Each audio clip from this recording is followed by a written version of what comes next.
EVM machine পাহারা দেওয়ার জন্য কেন্দ্রীয় বাহিনী জওয়ানদের সাথে ডিসিআরসি থাকছে তৃণমূল, বিজেপি এবং বিভিন্ন দলের কর্মীরা। তৃণমূলের তরফ থেকে অভিযোগ করা হয়েছে রবিবার রাত 11টা থেকে 1টা পর্যন্ত তৃণমূল কংগ্রেস কর্মীদের বের করে দেওয়া হয় ডিসিআরসি থেকে। এর পেছনে কেন্দ্রীয় বাহিনী জওয়ানদের মদত রয়েছে, বিজেপিকে সহযোগিতা করা হচ্ছে বলে অভিযোগ করেছে কোচবিহার জেলা তৃণমূল কংগ্রেসের জেলা সভাপতি অভিজিৎ দেবভৌমিক। সোমবার এক সাংবাদিক বৈঠকে এমনটা অভিযোগ করেছেন তিনি বলেন, রবিবার রাত 11টার সময় পালাবদল করে তৃণমূল কংগ্রেস কর্মীরা যখন ইভিএম পাহারা দেওয়ার জন্য ডিসিআরসি সেন্টারে ঢুকতে যাচ্ছিল, তখন ইচ্ছাকৃতভাবে তাদেরকে বাধা দেয় কেন্দ্রীয় বাহিনীর জওয়ানেরা। এই মর্মেই অবজারভার মুখ্য নির্বাচন আধিকারিক পুলিশ সুপারের কাছে লিখিতভাবে অভিযোগ জানিয়েছেন তৃণমূল কংগ্রেস। এর পরিপ্রেক্ষিতে কোচবিহার জেলা বিজেপি সাধারণ সম্পাদক বিরাজ বোস বলেন, তৃণমূল হেরে যাবে এটা তারা বুঝতে পেরেছে, তাই কেন্দ্রীয় বাহিনীকে উল্টোপাল্টাভাবে আক্রমণ করার চেষ্টা করছে।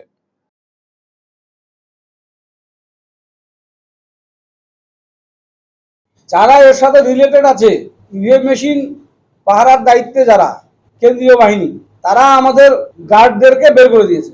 জবাবটা তাদের দিতে হবে। তারা এটা কেন করবে? বিজেপির লোককে বের করলো না তো, বিজেপির লোক তো বসেছিল। কারা করেছে? কেন্দ্রীয় বাহিনী। অভিযোগপত্র দায়ের করলাম, সেটা রিসিভ হয়ে এলো। সম্পূর্ণই হাস্যকর ব্যাপার। তৃণমূল কংগ্রেস বুঝে গেছে কুচবিহারের সিট অলরেডি হারিয়ে ফেলেছে। পরবর্তী যে ধাপগুলো আছে, নির্বাচন আছে, সেই নির্বাচনে ওদের কর্মীদের মনোবল চাঙ্গা রাখার জন্য ওরা গণনার আগে বিজয় মিছিল করে ফেলেছে। এখান থেকে অনুমেয় ওরা কীরকম পাগল হয়ে গেছে, ওরা হীনমন্যতায় ভুগছে। সেই জন্যই কালকে এরকম একটা কথা ওরা বাজারে ছড়িয়ে দিয়েছে।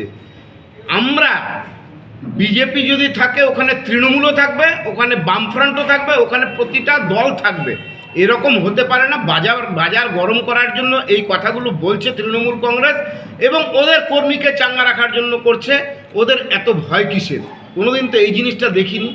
এবার বুঝে গেছে যে বিপুল ভোটে তৃণমূল কংগ্রেস হারছে, যাতে পরবর্তী নির্বাচনগুলোতে ওদের কর্মী পায়, সেই জন্যই এই মতলব অভিসন্ধি। আমি মনে করি ওরা নির্বাচন কমিশনের দ্বারস্থ হোক, সিসিটিভির ফুটেজ চাক, তাহলে দুধ কা দুধ পানি কা পানি হয়ে যাবে।